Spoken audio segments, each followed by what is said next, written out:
Gary's price target is 380 compared to the street average at 275. Gary's price target is below the current share price. How is that bullish? That's not bullish. That's bearish. Start to model out how many cyber cabs could actually be in production. What does FSD penetration look like when you get to 50-60% of all the Teslas out there? The way Dan Ives, as I jokingly refer to him, talks about Cybercab and FSD instead of what's the value of a company that is selling rides.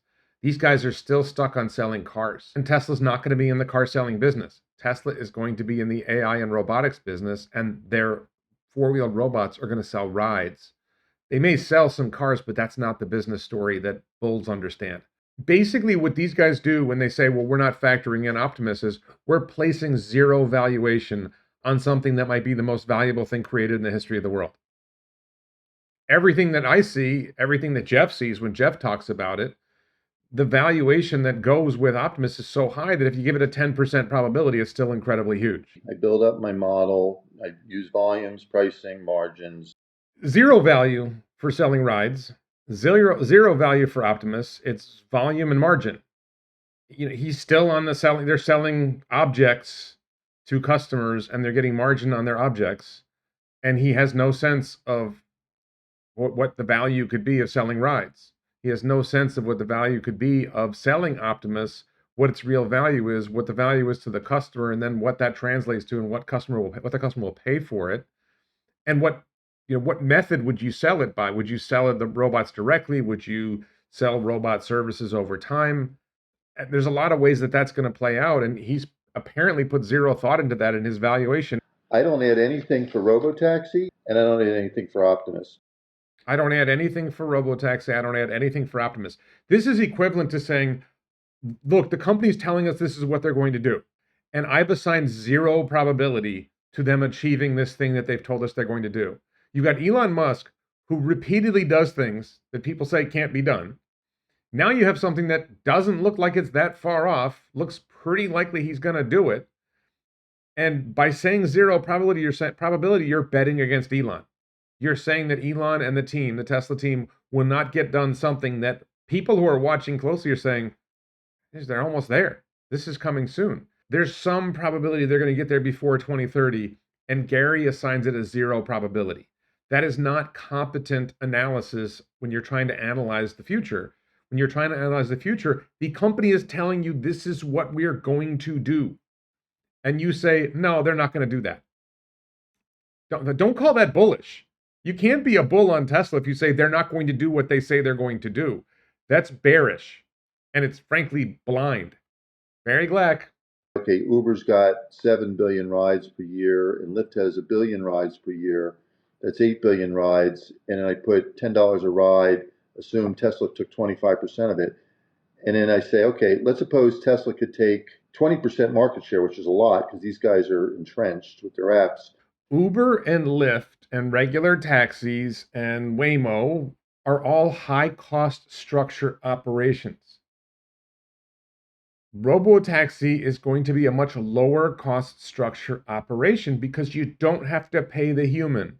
And compared to Waymo, the cost of a Waymo vehicle is very high. Waymo delivers its service at a very high cost per ride.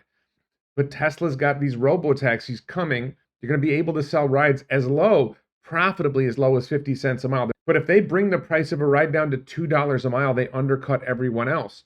And what he's telling you is all these consumers are going to say, well, I've already got the Uber app. What do I want to bother saving money for? It's like the hurdle of installing an app on your phone is so large that 80% of customers will say, I'll spend an extra $10 a ride. Who cares? I'll spend an extra $5 a ride. What difference does it make? It's hard to believe that this guy is considered a responsible professional investor and someone that people look to for advice on investing when he says something like, well, they're only going to get 20% market share when they introduce a vehicle that's going to deliver rides at far lower cost than everybody else. It's just nonsense. The market for robots today is only about 500,000 robots. So even if I used 1 million, because they will grow the market, and I assume 20,000 per robot, and assume that Tesla took 50% share of the robot market, So his numbers for Optimus is $1 million a year at $20,000 a pop. And again, what did Elon say? The world will have more robots than humans. That's not $1 million a year. That's not 10 million a year. If you did 100 million robots a year, it would take 80 years to have more robots than humans. It's not going to take 80 years. The global market for humanoid robots is going to be in excess of 100 million a year, and Tesla is probably going to grab a majority of that market. Wrap your head around that. And the value created by the robot is way more than $20,000. Right? This is the kind of guy, in 2013, I bought Amazon stock. This is a guy who would say, well, maybe it'll go up 20%. Right? Maybe if they get their things in order, but they're not really profitable yet. I don't really see it. Right? And I saw it and I got a 13x.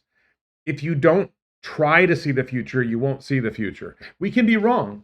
But the future of Optimus is 100 million robots a year worth $100,000 a piece or more. And you can say, okay, I don't think it's going to be that valuable. Fine. Put a probability on an upside. Put some probability on an upside. I've given you an upside. I think Stephen Mark Ryan gives a similar approach. I think Cern Basher gives a similar approach. There's lots of people who put these numbers together and say, this is going to be really, really valuable. He's got his way of doing things, and anything that makes sense for the future, anything about the future, well, that doesn't fit with my analysis. Yeah, well, maybe you need to rework your analysis. People who are adding, $100, $200, $300 of price target because of robotaxi and robots. I don't know if they're doing the math. Yeah, we've all done the math.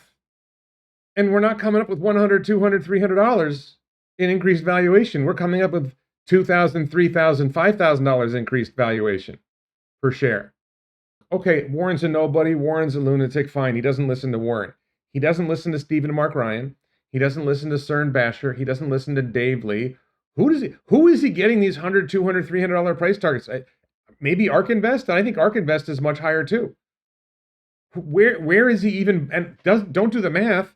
I do the math all the time. Stephen does the math. Cern does the math. We do the math. He doesn't do the math because he just says it's not going to happen. I don't see it. It's a million. It's not a big deal. It's a million robots that, they're getting 50% share and they'll make $20,000 a bot. Well, yeah, where did you get your numbers? How did you come up with the market for humanoid robots is $1 million a year and that they're only worth $20,000 a piece?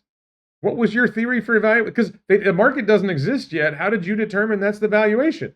It frustrates me that there's so many people who think that this guy is a leading analyst, as Herbert put him, a leading Tesla bull. He's not a bull. He doesn't understand the company. He's not an analyst. He doesn't apply sensible analysis to how you should think about the future. He's locked in the past.